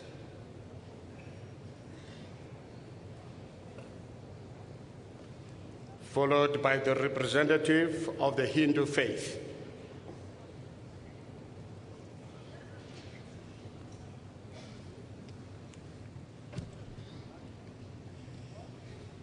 Ke a leboha motsamaisi wa mosebetsi ho fuwa sebaka sena le monyetla ona wa ho tla bula kopano ena ya mokga o moholo o eletseng setjhaba sa rona sa Afrika Borwa pele ka tumelo ya setso. Lebitsong la African Traditional Religion ke leboha motsotso ona modimo o re fe matla o ho modimo o re utlwe ge rapela modimo mo tharapela wa gale o go rapelle ho emogolo jere mojaro di tshito tsa batho modimo wa lesedi wa rammoloki modimo o di atla di maroba atla di wa ka kilo ko re shwela atla di tshotsa rammoloki di tshojwa le go bopa masia tlatla matshwano rammoloki tlhatlhametse wa etsekeledi bakeleding re ntšhafatsa ditšhaba teng ditšhaba di tswang ho wena mopong ditšhaba di tla gutlela ho wena meahong modimo wa lesedi modimo wa kganya modimo wa kgotso modimo wa basia batobatsi batho ba mantshang thebe di ome thebe di sena di omela mogobotlong batho ba le ba jwalang kwanyana ha o roka tshele o tshella mang o tshella tshele le dituka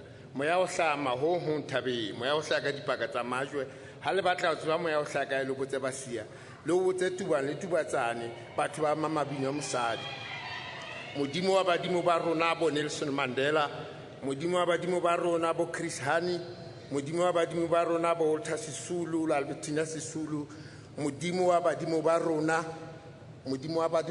ba baholo ba etapele ba mokgao moholo o busang ke bana ba hao ba kopane ho hla dibakeng tse fapaneng ka makgalwana ha ya bo rona ba fe bohlale ba fe le kutlwisiso hobane le batho ba kgethilweng ke setjhaba ba kgone ho emela dipolotiki tsa rona ba kgone ho lokisa ditaba tsa bona ka mokgwa o nepaetseng hobane ke wena tlatla matshwano rammoloki ke wena Ramasedi modimo o moholo lesedi ha. We invite now the representative of the Hebrew faith, followed by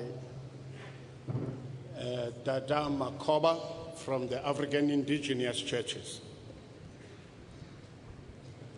Our President, comrades, embodiments of love. Kallarkum kattavarkum kaliperulum kalipe Kanarkum kandavarkum kannalikum kanne Vallarkum pollarkum naduninda naduve Naragalarkum suragalarkum nalakodukum andavane Harupiranjodi asatoma satkamaya tamasoma jyotigamaya mrityoma amritam gamaya Hari Om Shanti. O gracious Lord of mercy, the gracious light, deliver us from untruth to truth, from unpleasantness to pleasantness, from darkness to light. Give us the power and strength to utilize this counsel to make decisions to carry us when we leave. O gracious light, you are the bestower of love that bestows rapture to the learned and the illiterate, grace that gives light those having sight and those that are blind. O boon, O gracious light, blesses the clever and the unlearned and incapable, the poor and the rich, the homes, those that have homes and homeless. We thank you for being with us, giving us the power and strength to be living in this beautiful land, South Africa, that we have the opportunity of freedom of religion. We know that religions cannot solve the environmental, economic, political, and social problems. However, Almighty God, gracious light, they can provide a change in the inner orientation, the whole mentality, the hearts of people, and the conversion from false path to a new orientation for life, a fundamental sense of trust, love, togetherness, righteousness, non-violence, and the power of unity in diversity. Aruperin Jodi, Tani Perum Karune, O gracious light, bless you all. Thank you. We now invite Dada Makoba, followed by Farid, the representative of the Muslim faith.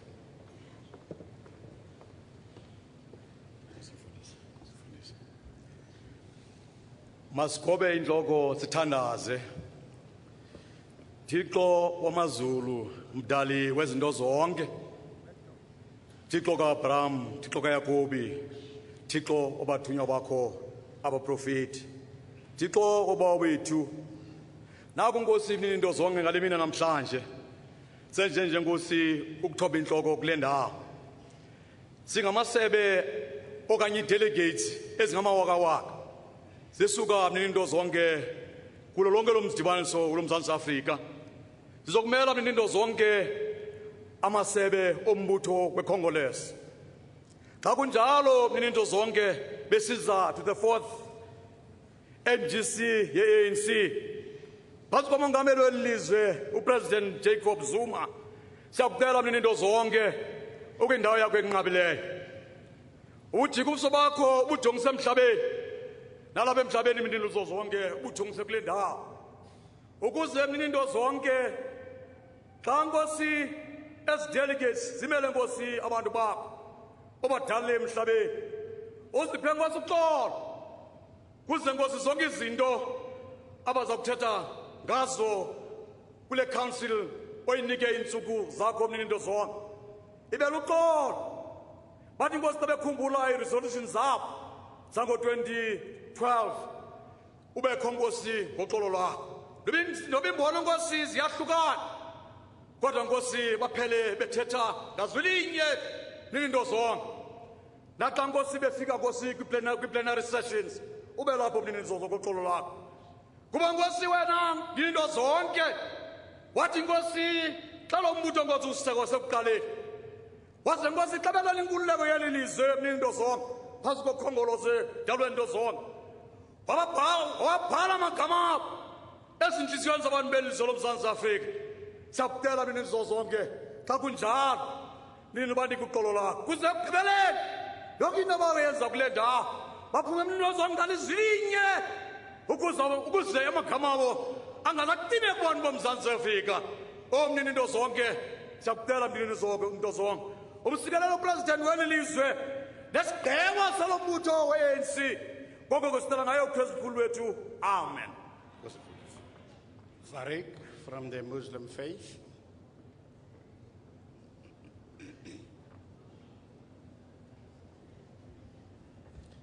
Comrade President, leadership of our movement, delegates and guests, I greet you with the universal greeting of Islam. Assalamu alaikum wa rahmatullahi wa barakatuh. The peace and blessings and grace of God be upon all of you. I bring you greetings from the Muslim community of South Africa, a part of this country for more than 350 years. First as slaves and political prisoners, and now as full citizens in our democracy. I greet you on behalf of a Muslim community who are privileged to be the freest Muslim community, and this I say unashamedly, in the entire world. Nowhere else does a religious community as this one live with the rights and privileges as in this country, particularly under the democracy that this movement, the African National Congress, and other allies fought for and achieved. Let us pray. Sustainer, we bow our heads in gratitude for the leadership that you have enabled us and our movement to provide to this country, for the vision that you gave the early founders and leaders of this movement that have inspired us in the past and continue to inspire us as we take our country through various transitions into a better world. We are grateful, Sustainer, for the double privilege that we have had to slay the demon of apartheid and to be the creators or the co-creators with each other of a non-racial, a non-sexist, and an undivided South Africa. We pray for a deepening commitment to the selfless service of all our people, the refugees in our land, and particularly those who continue to find themselves on the margins of society, the poor, the landless, and the economically exploited. Our Sustainer, grant us the will to serve and to follow through on the collective decisions that we arrive at this 4th National General Council. God, enable us to be grateful when our own positions don't always emerge as the dominant ones, and to be gracious to the comrades who differ with us when ours do become the ones that prevail. Even as we deliberate over the urgencies of our own people, of our beloved country, continue to infuse us with that spirit of internationalism and solidarity with the oppressed and marginalized, the occupied throughout the world. That spirit of international solidarity that was so crucial in our own country's liberation. We think particularly of the challenges facing the people of Cuba as they are emerging from the dark night of sanctions and the challenges that faces them now in the greed of international capital. We think of the occupied Sahrawi Republic. We think particularly of the occupied Palestinians living in the shadow of another form of apartheid. We think of the victims of wars and imperialist invasions in the Middle East and elsewhere. We think of the victims of the barbarism of the so-called Islamic State of Iraq and Syria, of ISIS. We think of the exploited workers of the world languishing under the fundamentalism of the god of capital and of the market. Gracious Sustainer and Lord of the universe, we ask you for a country where the mind is without fear and the head is held high, where knowledge is free, where the world had not been broken down by the fragments of narrow domestic walls, where tireless hands stretch forth towards perfection, where a clear stream of reason had not lost its tear in the dreary desert sand of dead habit, where the mind is led forward by thee, into ever-widening thought, into liberative action, and into this heaven of freedom. Our Sustainer, let our country awake. The last one is the Christian prayer from the chaplain of the MKMVA, Reverend Joseph Patwe.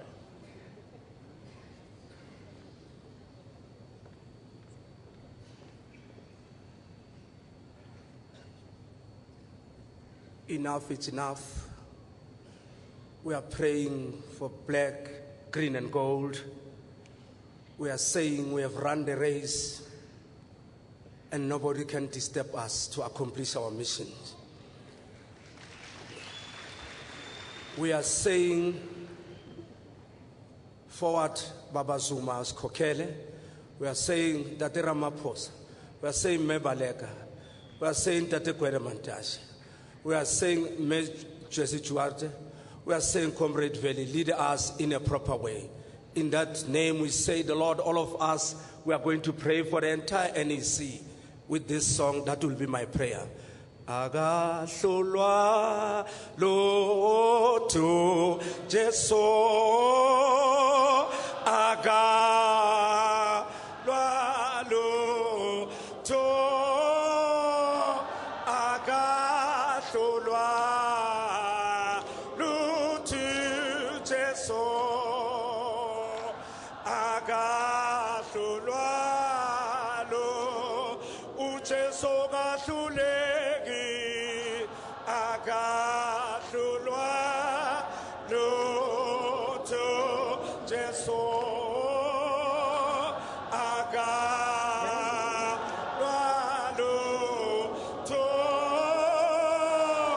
agahlolwa lotho Jesu agahlolwa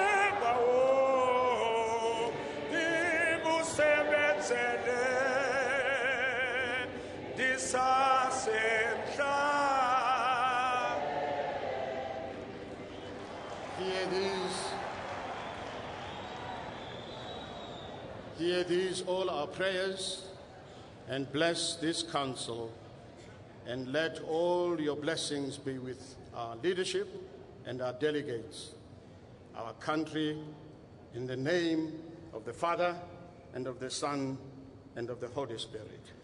Amen.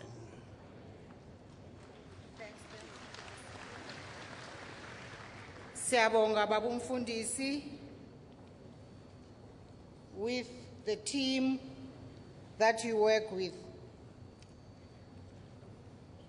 Comrade President, the National Executive Committee, led by your team of officials,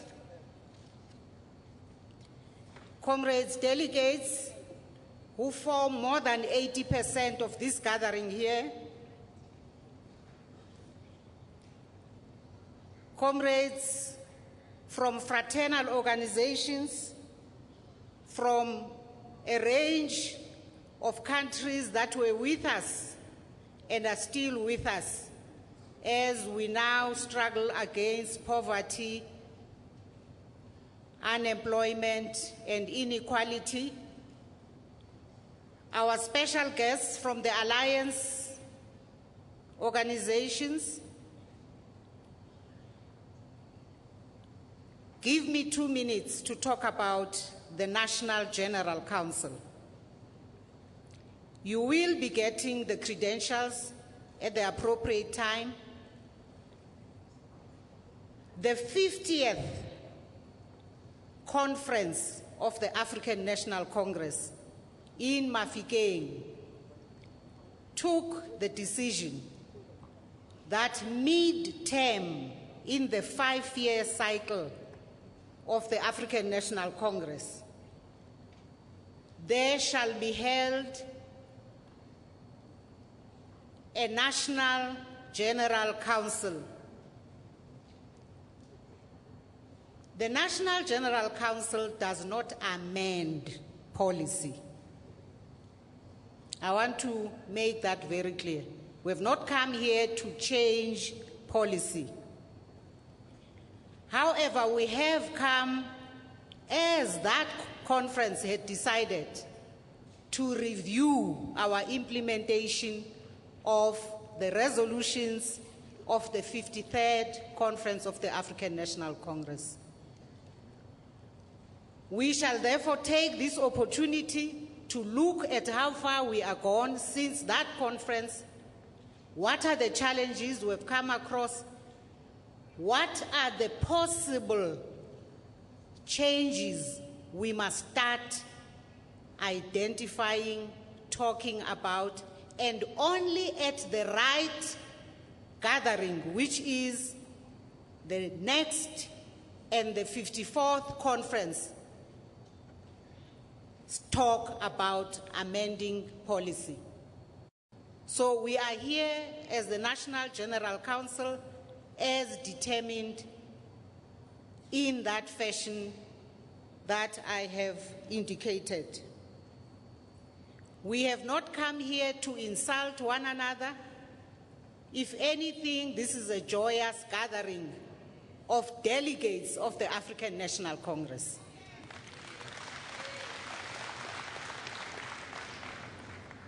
This is a gathering that says the ANC lives, the ANC leads.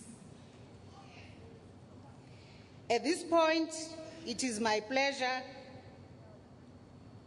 to call upon the Honorable, our President, Comrade Jacob Zuma, to come and deliver the political report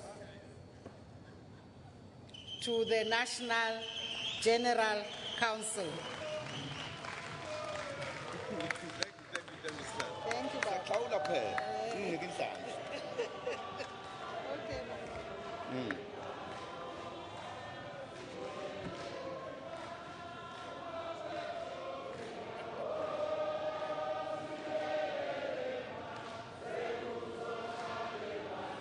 Leli tafula lakho.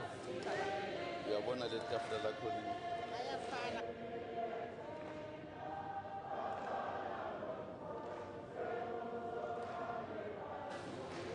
Okay.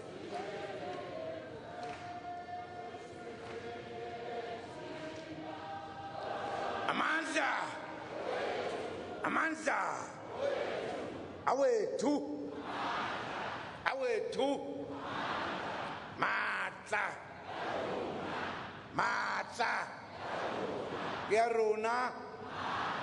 Gerona. Matimba.